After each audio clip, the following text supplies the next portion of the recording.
Hi. I had three different exhibits at Artists and Makers so far.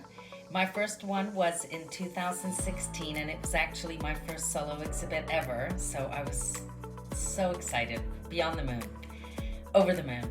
And the theme was landscapes, in particular clouds.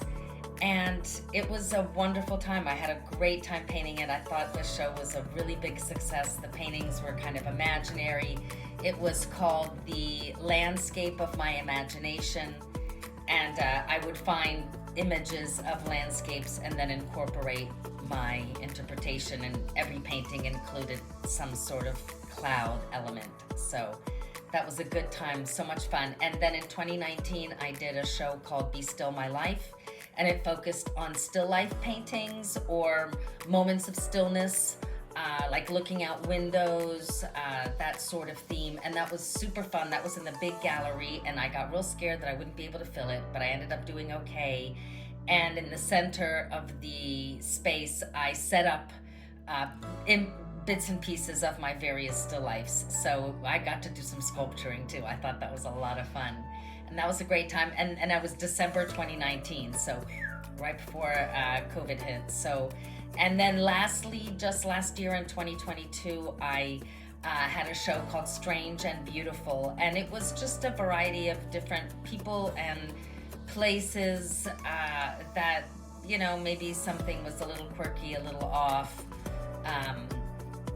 And flowers, a lot of flowers, because that's beautiful. So that was a wonderful show. That was maybe the most challenging one for me, but I thought it was a great time. And that's it. Those are my three shows at A&M.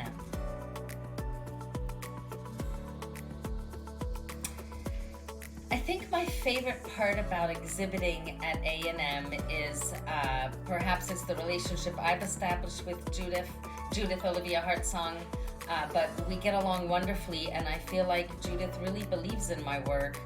And with that said, she's just fully on board and supportive, and I get to design, I curate or figure out the show on my own, and I get to open the doors when I need to for people to come and see.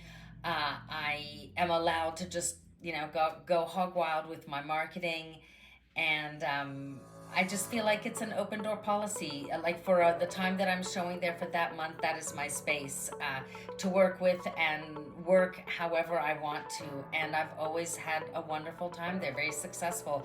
The small gallery is beautiful because when you just open the door, you see just enough of it that it just jumps out at you, and the lighting in there is gorgeous. And the great thing is, right outside before you walk in is a picnic table, so you can wine and dine people, buy some egg rolls from the restaurant right up the hill, walking distance, and invite people, have a snack, look at your work, that type of thing. So I feel very fortunate in that way, and that's my favorite part about showing at A&M.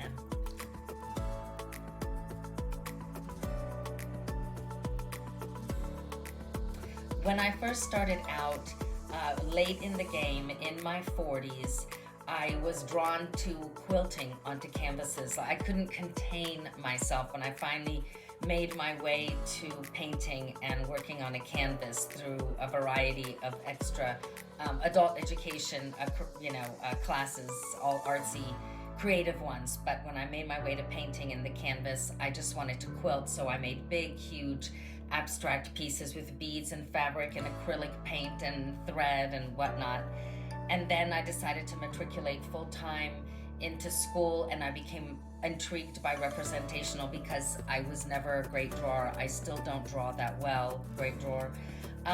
But I am fascinated by representational. So I have been over a decade now, since I finished school, and in my own studio practice, it has been representational. I love to do faces and portraits like you see behind me now.